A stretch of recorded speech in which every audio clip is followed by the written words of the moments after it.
जय श्री कृष्ण।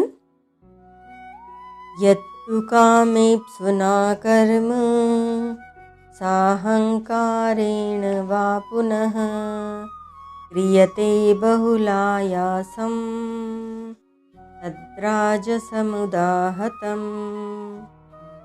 अध्याय 18 श्लोक 24 व्याख्या।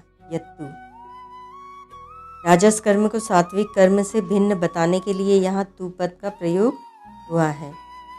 कामेप्सुना कर्म, हम कर्म करेंगे तो हमें पदार्थ मिलेंगे, सुख आराम मिलेगा, भोग मिलेंगे, आदर सम्मान बढ़ाई मिलेगी आदि फल की इच्छा से कर्म किया जाए। अहंकारेण, लोगों के सामने कर्म करने से लोग देखते हैं और वाह वाह करते हैं तो अभिमान आता है, और जहाँ लोग सामने नहीं होते वहाँ एकांत में कर्म करने से दूसरों की अपेक्षा अपने में विलक्षणता विशेषता देखकर अभिमान आता है।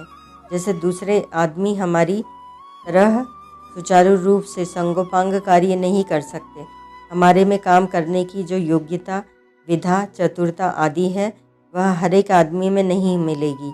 हम जो भी काम करते हैं उसको बहुत ही ईमानदारी से और जल्दी करते हैं आदि आदि। इस प्रकार अहंकार पूर्वक किया गया कर्म राजस कहलाता है। वह पुनः आगे भविष्य में मिलने वाले फल को लेकर फलेच्छा पूर्वक कर्म किया जाए अथवा वर्तमान में अपनी विशेषता को लेकर अहंकार पूर्वक कर्म किया जाए, इन दोनों भावों में से एक भाव होने पर भी वह कर्म राजस हो जाता है। यह बताने के लिए यहाँ वह पुनः पद आए हैं। तात्पर्य है कि फलेच्छा और अहंकार इन दोनों में से जब एक भाव होने पर भी कर्म राजस हो जाता है तब दोनों भाव होने पर वह कर्म राजस हो ही जाएगा। क्रियते बहुलायासम, कर्म करते समय हर एक व्यक्ति के शरीर में परिश्रम तो होता ही है, पर जिस व्यक्ति में शरीर के सुख आराम की इच्छा मुख्य होती है उसको कर्म करते समय शरीर में ज़्यादा परिश्रम मालूम देता है।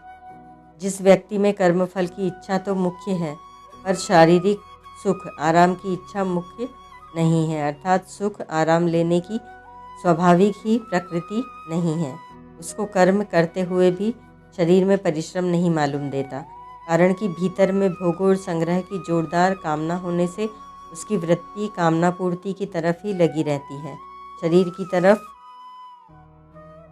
नहीं। तात्पर्य है कि शरीर के सुख आराम की मुख्यता होने से फलेच्छा की अवहेलना हो जाती है और फलेच्छा की मुख्यता होने से शरीर के सुख आराम की अवहेलना हो जाती है। लोगों के सामने कर्म करते समय अहंकार जन्य सुख की खुराक मिलने से और शरीर के सुख आराम की मुख्यता न होने से राजस मनुष्य को कर्म करने में परिश्रम नहीं मालूम देता, परंतु एकांत में कर्म करते समय अहंकार जन्य सुख की खुराक न मिलने से और शरीर के सुख आराम की मुख्यता होने से राजस मनुष्य को कर्म करने में ज़्यादा परिश्रम मालूम देता है।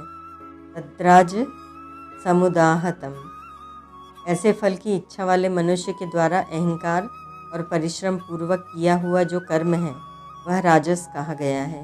परिशिष्ट भाव, राजस मनुष्य अपनी आवश्यकताओं को अधिक बढ़ा लेता है, जिससे प्रत्येक काम में उसको अधिक वस्तुओं की जरूरत पड़ती है, अधिक वस्तुओं को जुटाने में परिश्रम भी अधिक होता है।